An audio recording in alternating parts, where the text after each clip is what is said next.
اعوذ باللہ من الشیطان الرجیم بسم اللہ الرحمن الرحیم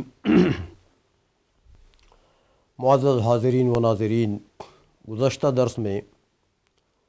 غسل کے فرائض کا بیان ہو چکا۔ آج کے درس میں غسل کی سنتوں کا بیان ہے کہ غسل میں کون کون سی چیزیں سنت ہیں اور طریقہ کار کیا ہے۔ تو فرمایا وَسُنَّتُهُ أَن يَبْدَأَ الْمُغْتَسِلُ فَيَغْسِلُ يَدَيْهِ وَفَرْجَهُ يُزِيلُ النِّجَاسَةَ إِنْ كَانَتْ عَلَى بَدَنِهِ۔ فرماتے ہیں کہ غسل کرنے والا بندہ جو ہے، چاہے وہ مرد ہو، اگرچہ یہاں صیغہ تو مذکر کا بولا گیا ہے، لیکن قرآن عظیم اور احادیث میں اور اسی طرح فقہ کی احکام کی کتابوں میں اگر صیغہ مذکر کا بھی بولا جائے تو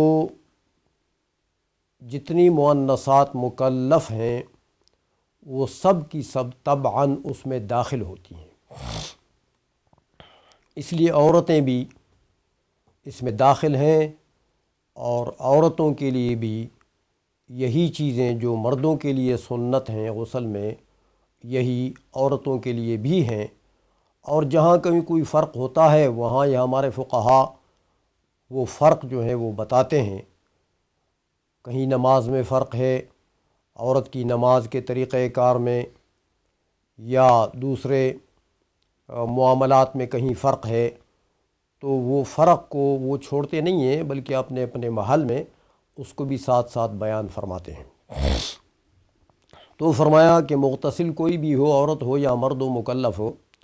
وہ اس کے لیے سنت طریقہ یہ ہے کہ وہ ابتدا جب کرے تو ابتدا فیغسل یدیہ، اپنے ہاتھوں کو دھوئے۔ لیکن یہاں ہاتھوں سے مراد یہ کہنیوں تک دھونا ہے، پورے ہاتھ دھونے مقصد نہیں ہے، بلکہ یہ جو جگہ ہے یہ پیون، اس پیون تک اس کو دھونا مقصد ہے۔ اور یہ کہنیوں کا لفظ جو میرے منہ سے نکلا ہے ایسا نہیں ہے، بلکہ یہ جو پیوند ہے، یعنی یہ پیوند دھل جائے ساتھ، تو اس کا دھونا یہاں تک یہ سنت ہے۔ وَفَرْجَهُ، اور اس کے بعد اپنے گویا کہ فرج کو دھوئے، شرمگاہ کو، بڑے پیشاب کی جگہ اور چھوٹے پیشاب کی جگہ، یعنی استنجا کر لے، دونوں کو دھو لے۔ اس کے بعد وَيُزِيلُ النِّجَاسَةَ إِنْ كَانَتْ عَلَى بَدَنِهِ، اور نجاست کا ازالہ کرے اگر کہیں اس کے بدن پر نجاست لگی ہوئی ہے، تو چاہے چھوٹے پیشاب کے قطرات لگے ہیں، چاہے بڑے پیشاب کا کچھ حصہ لگا ہے، چاہے اور کوئی منی وغیرہ ہے، یا کچھ قطرات کسی نجس چیز کے ہیں جس بدن کے کسی حصے پر وہ لگے ہوں، تو اس کا ازالہ بھی کرے۔ اور اس کی وجہ آگے آپ کو بتائیں گے صاحب ہدایہ خود شرح میں، کہ نجاست کا ازالہ اس وقت ضروری ہے، بدن پر پانی ڈالنے سے پہلے نجاست کا ازالہ ضروری ہے، سنت ہے، اس لیے کہ اگر بدن پر پانی ڈالیں گے تو وہ نجاست پھیل جائے گی، تو غیر نجس جگہ کو بھی وہ نجس کر دے گی، تو پھیلانے سے پہلے اس کا ازالہ ہو جائے تو وہ مزید ضرر جو اس کا ہے اس سے بچ جائے گا۔ لیکن اس میں یہ شرط لگا دی کہ امکانت اعلیٰ بدن ہی، کیونکہ ہر مغتسل کی بدن کے اوپر نجاست تو نہیں ہوتی ہے۔ استنجا تو بے شک سنت ہے کہ استنجا کر لے بندہ، لیکن اگر وہ پہلے سے استنجا کر چکا ہے تو پھر یہاں استنجا کرنے کی بھی ضرورت نہیں ہے۔ ہاں سنت ہے، یعنی ضرورت نہیں ہے، واجب نہیں ہے، فرض نہیں ہے، لیکن سنت پھر بھی ہے کہ استنجا کر لے۔ اس کے بعد جب یہ کام ہو جائیں تو اس کے بعد ثم یتوضأ وضوءہ للصلاۃ الا رجلیہ، پھر وضو کر لے جیسے نماز کے لیے وضو ہوا کرتا ہے، اسی طریقے سے مکمل وضو کر لے، اسی طریقے سے مکمل وضو کر لے۔ اصل میں ایک روایت ہے حضرت حسن ابن زیاد رحمہ اللہ تعالیٰ کی، حضرت امام اعظم رحمۃ اللہ علیہ سے، انہوں نے فرمایا کہ سر کے مسح کی ضرورت نہیں ہے اس وضو میں، اور شاید وہ روایت مبنی ہے اس بات پر کہ یہاں پر غسل میں تو سر کو ابھی آ جائے گا، سر کے اوپر تو پانی ڈالا جاتا ہے، دھویا جاتا ہے، تو اس لیے شاید اس روایت کی بنا اس پر ہے کہ چونکہ یہ تو غسل ہے، تو غسل میں تو سر کو دھویا جائے گا، پورے بدن کو دھونا تو فرض پہلے فرائض میں گزر چکا ہے، تو اس لیے اس روایت میں امام اعظم رحمۃ اللہ علیہ سے حضرت حسن ابن زیاد روایت کرتے ہیں کہ سر کے مسح کی ضرورت نہیں ہے۔ تو ماتن نے اس لیے صاحب ہدایہ نے اس متن میں دیکھیں ثم یتوضأ وضوءہ للصلاۃ، کہ جیسے نماز کے لیے وضو کرتا ہے انسان اسی طریقے سے وضو کرے، یعنی سر کو بھی مسح کر لے، اس وضو کے اندر سر کی مسح بھی کر لے، لہذا ظاہر الروایت یہی ہے کہ مسح بھی کرنا پڑے گا، اور پورا وضو جس طرح انسان نماز کے لیے کرتا ہے مکمل وضو کرنا پڑے گا۔ ہاں الا رجلیہ، الا مگر پیروں کے اس وقت دھونے کے لیے ایک صورت مستثنا ہے کہ پیر اگر اس وضو میں نہ دھوئے، بعد میں دھو لے تو حرج نہیں ہے، اور اس کی وجہ آگے آ رہی ہے شرح میں کہ چونکہ عموماً اکثر و بیشتر اس زمانے میں، آج کل تو خیر بڑی صفائی، باتھ روموں کی بڑی صفائی ہوتی ہے، اور پانی بھی کھڑا ہونے نہیں دیتے ہیں، جو مستعمل پانی ہوتا ہے وہ بھی سیدھا چلا جاتا ہے، تو لیکن اس زمانے میں تو یہ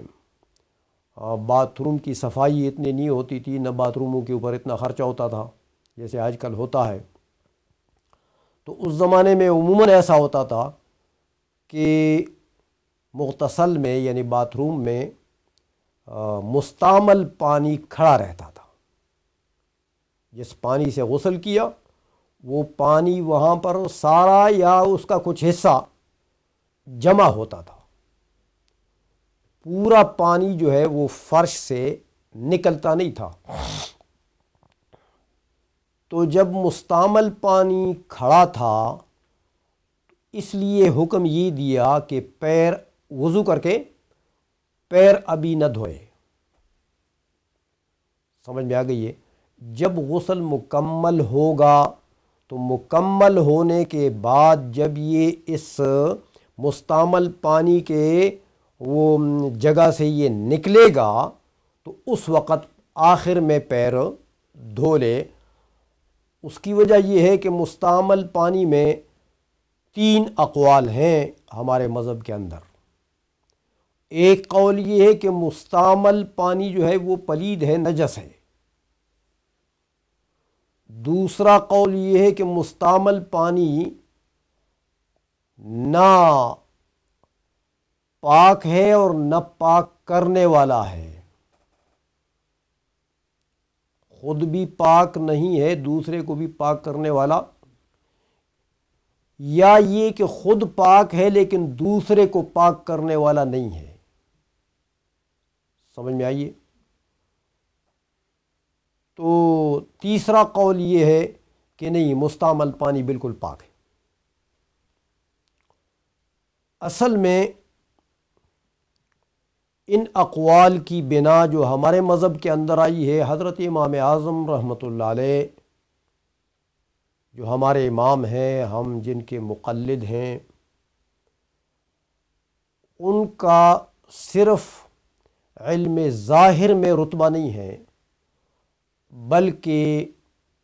کشف و کرامات میں بھی ان کا بہت بڑا حصہ ہے۔ بہت بڑے صاحب کشف تھے حضرت امام اعظم رحمۃ اللہ علیہ۔ ان تین اقوال کی بنا بھی حضرت امام اعظم رحمۃ اللہ علیہ کے کشف پر ہے۔ ایک مرتبہ یوں آتا ہے آپ کے حالات میں کہ ایک مرتبہ حضرت امام اعظم رحمۃ اللہ علیہ گزرے، راستے سے گزر رہے تھے، تو کوئی بندہ غسل کر رہا تھا، اندر غسل خانے سے پانی باہر آ رہا تھا، دیکھا تو چونکہ حدیث شریف میں آتا ہے کہ پانی کے قطرات یا آخری قطرہ کے ساتھ انسان کے ہاتھوں کے یا پیروں کے یا اعضاء کے گناہ جو ہیں وہ جھڑ جاتے ہیں اور پانی کے ساتھ وہ دھل جاتے ہیں۔ تو حضرت امام اعظم رحمۃ اللہ علیہ نے ایک مرتبہ دیکھا کہ پانی کے اوپر کبائر آ رہے ہیں، پانی کے ساتھ کبائر گناہ، بڑے بڑے گناہ جو ہیں وہ بہہ رہے ہیں۔ تو حضرت امام اعظم رحمۃ اللہ علیہ نے قول فرمایا کہ مستعمل پانی نجس ہے، کبائر ہے، نجس ہے۔ دوسری مرتبہ کچھ مدت کے بعد دیکھا کہ پانی کے ساتھ صغائر آ رہے ہیں، صغائر، غسل کے پانی کے ساتھ صغائر آ رہے ہیں۔ تو آپ نے فرمایا پاک تو ہے لیکن پاک کرنے والا نہیں ہے۔ خود پاک ہے، اگر یہ ذرات کسی کپڑے کو لگ جائیں گے تو وہ پلید نہیں ہوگا، لیکن اس پانی کو اگر آپ استعمال کریں گے دوسرے کپڑے یا بدن کو یا کسی چیز کو پاک کرنے کے لیے تو یہ کام نہیں کرے گا، پاک کرنے والا مطہر نہیں ہے۔ اور تیسری بات تو آپ کے اپنے غسل کے اور دوسرے علماء اور اتقیاء کے غسل کا وہ تو مشاہدہ تھا ہی کہ غسل کرے انسان اور نہ کبائر ہو نہ صغائر ہو۔ تو آپ نے فرمایا کہ یہ پانی جو ہے، یہ مستعمل پانی، یہ طاہر ہے، مطہر بھی ہے، اس کو کچھ ہوا ہی نہیں۔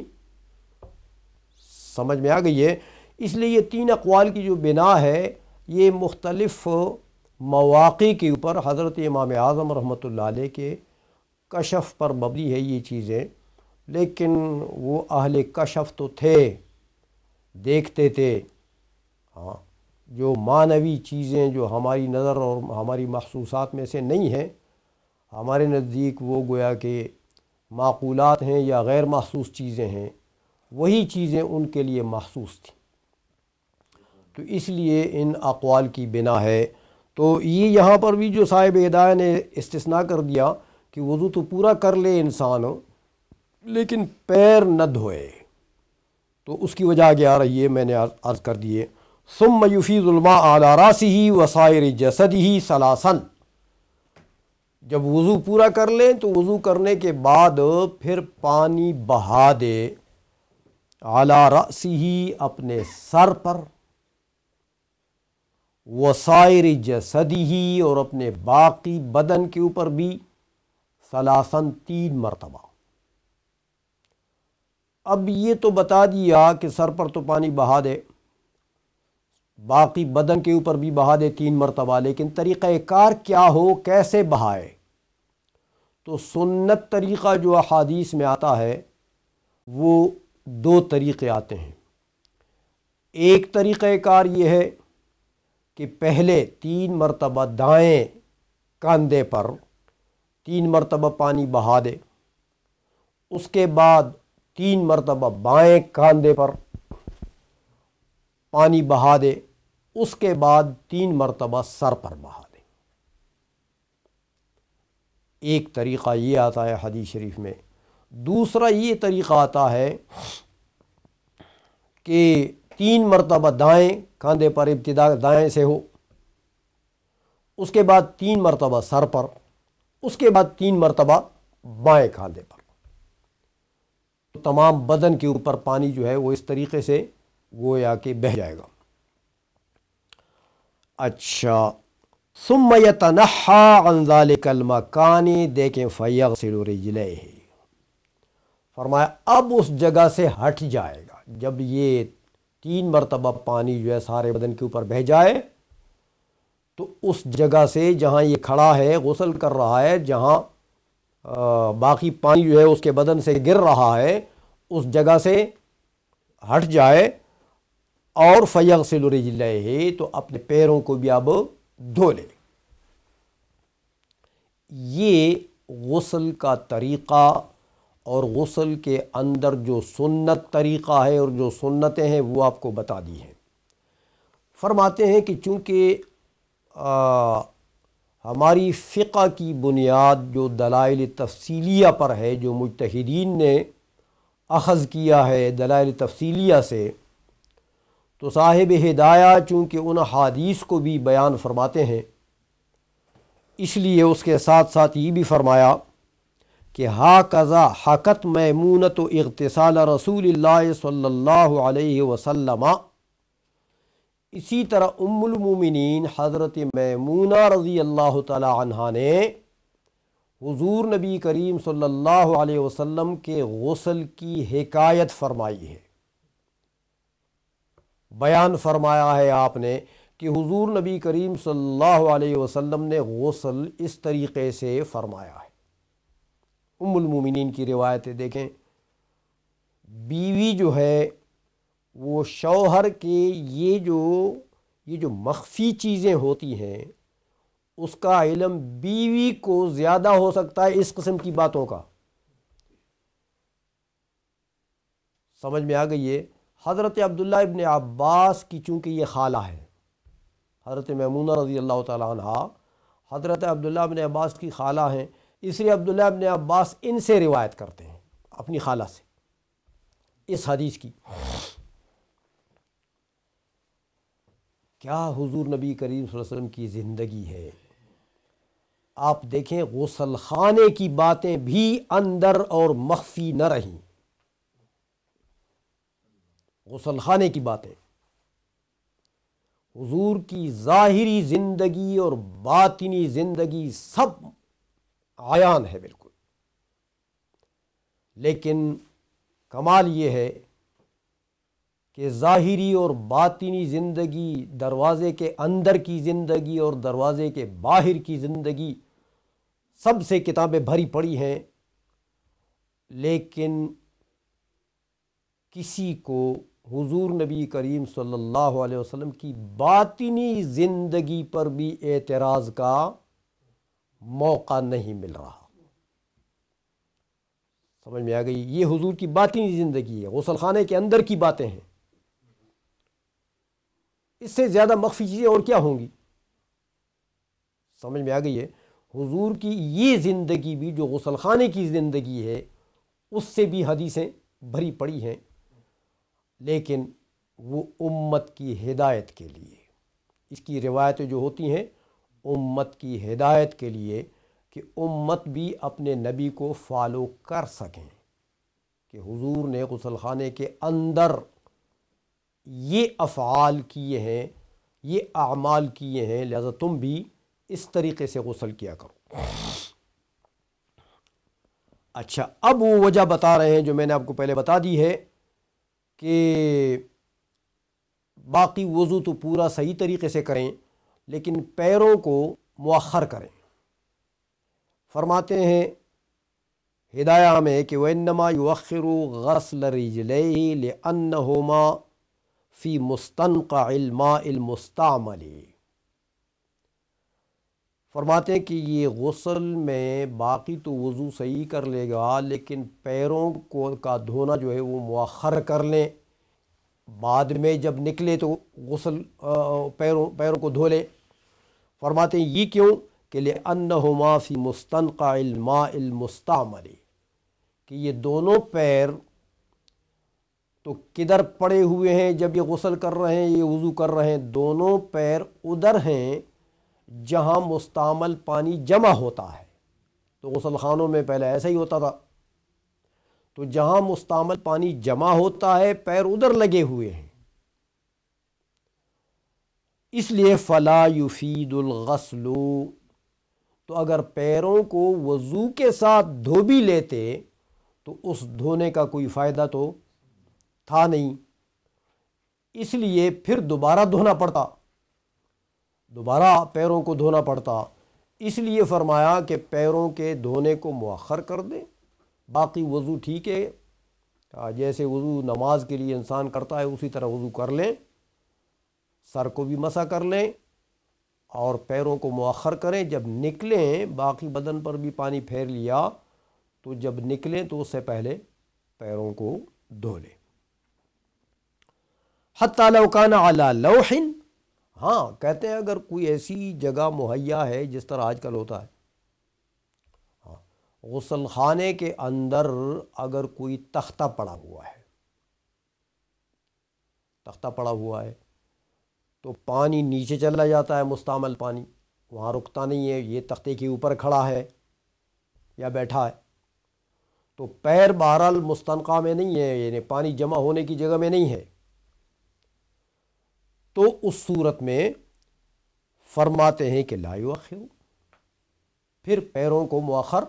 نہ کرے، وضو کے ساتھ ہی پیروں کو بھی دھو لے، اور دھونے کے بعد پھر پانی جو ہے دائیں موڑے پر، بائیں پر، سر پر، وہ سارا مکمل کر لے۔ وَإِنَّمَا يَبْدَأُ بِإِزَالَةِ النِّجَاسَةِ، وہ پہلی جو بات آئی ہے متن میں کہ بھائی ہاتھوں کو دھو لے اور ہاتھوں کے بعد استنجا کر لے، اور استنجا کرنے کے بعد جہاں کہیں نجاست ہو اس کو دھو لے بدن کے اوپر، تو اس نجاست کے دھونے کا کیوں حکم دیا، اس کی وجہ فرماتے ہیں کہ بِإِزَالَةِ النِّجَاسَةِ الْحَقِيقِيَّةِ کہ لا تزداد بِإِصَابَةِ الْمَاءِ، اس لیے حکم دیا کہ نجاست حقیقیہ پڑی ہوئی ہے، اس کا جسد، نجاست کا جسد پڑا ہوا ہے، تو اگر پانی پہنچے گا تو وہ تو پھیل جائے گی، نجاست ہو پلیدی جو ہے وہ پھیل جائے گی، اس لیے فرمایا کہ پہلے اس کو دھو لو، اس کا ازالہ کر لو، تو جب اس کا ازالہ ہو جائے گا تو اب یہ مزید ضرر سے، گویا کہ مزید نجاست سے بدن جو ہے وہ بچ جائے گا، اس لیے یہ حکم دیا۔ یہ تو غسل کا جو سنت طریقہ ہے وہ بھی بتا دیا، اور غسل میں یہ سنتیں یہ آگے فرماتے ہیں کہ وَلَيْسَ عَلَى الْمَرْأَةِ أَن تَنْقُضَ ظَفَائِرَهَا فِي الْغُسْلِ إِذَا بَلَغَ الْمَاءُ أُصُولَ الشَّعْرِ، یہ عورتوں کے بال چونکہ لمبے ہوتے ہیں اور ان بالوں سے انہوں نے ضفائر بنائی ہوتی ہیں، ضفیرہ کی جمع ہے، ضفیرہ کہتے ہیں جیسے وہ رسی جیسے شکل بناتے ہیں، آپ کیا کہتے ہیں اس کو، گوندنا، سمجھ میں آئیے، وہ چوٹی گوندتے ہیں، تو وہ چوٹی جب گوندی ہوئی ہے اب وہ تو ایسی ہے پکی جیسے رسی ہوتی ہے، تو فرمایا کہ بھئی عورتوں کے اوپر یہ لازم نہیں ہے کہ وہ اس گوندی ہوئی چوٹی کو کھول لیں، ضفائر کو کھول لیں اور پھر ان کو پانی پہنچائے بالوں کو، یہ کھولنا ضروری نہیں ہے ضفائر کا۔ اذا بلغ الماء اصول الشعر، جب پانی بالوں کے جڑوں کو پہنچ جائے، سمجھ میں آ گئی ہے، پانی جب بیخ کو پہنچے، یہ جو جڑوں کا مطلب یہ نہیں کہ چمڑے کے اندر، ہاں لیکن جو چمڑے کے اوپر اس کے اصول ہیں اس کے جو ہاں ہاں روٹس، وہ تو وہ جو جگہ ہے جہاں سے چمڑے سے باہر ہوتا ہے بال، اس حصے کو پانی پہنچ جائے۔ سمجھ میں آ گئی ہے؟ تو اتنا کافی ہے مطلب عورت کے لیے، اور یہ ضروری نہیں ہے کہ وہ ان ضفائر کو بھی کھول لے۔ سمجھ میں آ گئی ہے؟ اصل میں ہاں، حدیث پہلے سن لیں کہ لقولہ علیہ السلام لأم سلمۃ، کہ حضور نبی کریم صلی اللہ علیہ وسلم نے ام المومنین حضرت ام سلمہ رضی اللہ تعالی عنہا سے ارشاد فرمایا، چونکہ آپ نے سوال کیا کہ یا رسول اللہ اس طرح ہوتا ہے کہ میرے ضوائب ہوتے ہیں، ضفائر ہوتے ہیں، تو جب میں غسل کرتی ہوں تو کیا کھولنا اس کا ضروری ہے؟ حضور نے فرمایا کہ یکفی کی اذا بلغ الماء اصول شعرک ولیس علیہا بل ذوائبہا هو الصحیح۔ تو حضور نے فرمایا کہ تمہارے لیے اتنا کافی ہے کہ بس وہ اصول شعر جو ہے، بالوں کے جو اصول ہیں، ہاں وہاں تک پانی پہنچے، بس اتنا کافی ہے، اور ضفائر کو کھولنا ضروری نہیں ہے۔ اب یہ ان ضفائر کو گیلا کرنا بھی ضروری ہے کہ نہیں ہے؟ سمجھ آئیے؟ گیلا کرنا بھی، کہ ضفائر کے چلو کھولنا تو ضروری نہیں ہے، لیکن ضفائر کے اندر پانی چلا جائے، پانی اندر اس کے چلا جائے، وہ جو رسی سی بنی ہوئی ہے اس کے اندر پانی چلا جائے، فرمایا کہ وَلَيْسَ عَلَيْهَا بَلُّ ذَوَائِبِهَا، اس کو گیلا کرنا بھی ضروری نہیں ہے، اس کے اوپر پانی بہہ جائے، اندر پانی پہنچے یا نہ پہنچے، ضفائر کے اندر پانی نہ بھی پہنچے تو کوئی بات نہیں ہے، اور اس کی وجہ کہتے ہیں هو الصحیح، مفتابہی قول یہی ہے، اگرچہ دوسرا ایک قول ہے نادر الروایت میں کہ ضفائر کو کھولنا ضروری ہے، ضفائر کو کھولنا ضروری ہے۔ فرماتے ہیں اس لیے کہ لما فیہ من الحرج، اب عورتوں کے بال جو ہیں وہ تو ضفائر بناتی ہیں، اب اگر ہر غسل میں، ہر واجب غسل میں آپ ان کو یہ کہتے ہیں کہ بھئی یہ تو کھولنے پڑیں گے اور دھونے پڑیں گے، بال دھونے پڑیں گے، تو اس میں حرج ہے، اس میں تنگی ہے ان کے اوپر، ہاں۔ اور حضور نے فرمایا کہ لا حرج فی الاسلام، اسلام میں کسی کے اوپر کوئی تنگی کا حکم نہیں ہے، اس لیے حرج کو رفع کر دیا گیا ہے، اور اس چیز میں حرج ہے، اس لیے عورتوں کو یہ رعایت دی گئی ہے کہ ضفائر کو گیلا کرنا، یعنی ضفائر کے اندر پانی گسیڑنا یہ بھی ضروری نہیں ہے، تو لہٰذا اگر اندر پانی نہ بھی جائے تو بھی غسل مکمل ہو جائے گا۔ بخلاف اللحیت، اب یہاں پر وہ ایک اشکال پیدا ہوتا تھا نا کہ عورت کے بال ہیں سر کے تو مرد کی داڑھی ہے نا، ہاں، تو جس طرح فقہا نے دونوں کو ایک جیسا رکھا ہے،